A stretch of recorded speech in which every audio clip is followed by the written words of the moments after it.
প্রশ্ন বলছেন যে আসসালামু আলাইকুম শেখ ওয়ালাইকুম সালাম। আমার প্রশ্ন হচ্ছে, মেয়েরা কি শুধু স্বর্ণের মালা গলায় পড়তে পারবে? কোনো অসুবিধা নেই, জায়েজ। এবং হাতের মিডিলের আঙ্গুলে আংটি পড়তে পারবে, তাও জায়েজ রয়েছে। জি, স্বর্ণের আংটি এটা নিয়ে কি শরীয়তে কোনো বিধান রয়েছে? পুরুষদের জন্য জায়েজ নাই, কিন্তু মহিলার জন্য জায়েজ। মহিলাদেরকে আল্লাহ রাব্বুল আলামিন সাজ সজ্জার সুযোগ দিয়েছেন স্বর্ণের মাধ্যমে, চাঁদের মাধ্যমে। জি, তারা অলংকার ব্যবহার করবে। একদিনই ভাই বলছেন শুধু স্বর্ণের মালা পরা যাবে না, সে স্বর্ণের মালার মিডিলে কোনো কিছু মিক্স থাকতে হবে, আর হাতের মিডিলের আঙ্গুলে আংটি পরা যাবে না। এই বিষয়ে আমাকে একটু বলবেন।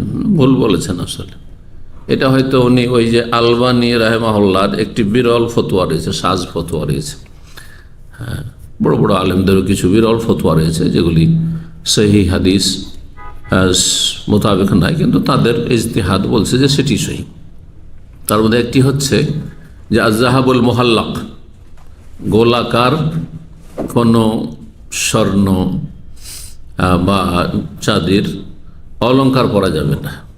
গোলাকার তো গোলাকার মালা, গোলাকার হ্যাঁ গলি আছে, গোটাটাতে মালা, এটা জায়েজ নয় তার কাছে। তারপরে চুড়ি জায়েজ নয়, বালা জায়েজ নয়।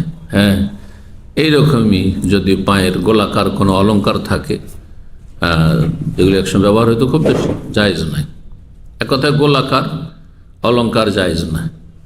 এমনকি এই যে ঘড়ির চেন যদি গোলাকার থাকে, সব দিক থেকে লাগানো থাকে, জায়েজ নয়। এই জন্য আলবানী রাহমাহুল্লাহর যারা অন্ধ মুকাল্লিদ এই ফতোয়াতেও তো, অথচ তার ইজতিহাদেরটি ভুল, তো তারা বেল্টওয়ালা ঘড়ি পরেন। হ্যাঁ, কিন্তু বা এটা খোলা গোলাকার এরকম পরেন না, চেন পরা তাদের কাছে এভাবে জায়েজ নয়। তো সেখান থেকে হয়তো এই ভাই বলেছে। আর আংটির ব্যাপারে হাতের আঙ্গুলে যে কোটাতে পরা যেতে পারে, অসুবিধা নেই। আল্লাহু তাআলা আলাম। জি।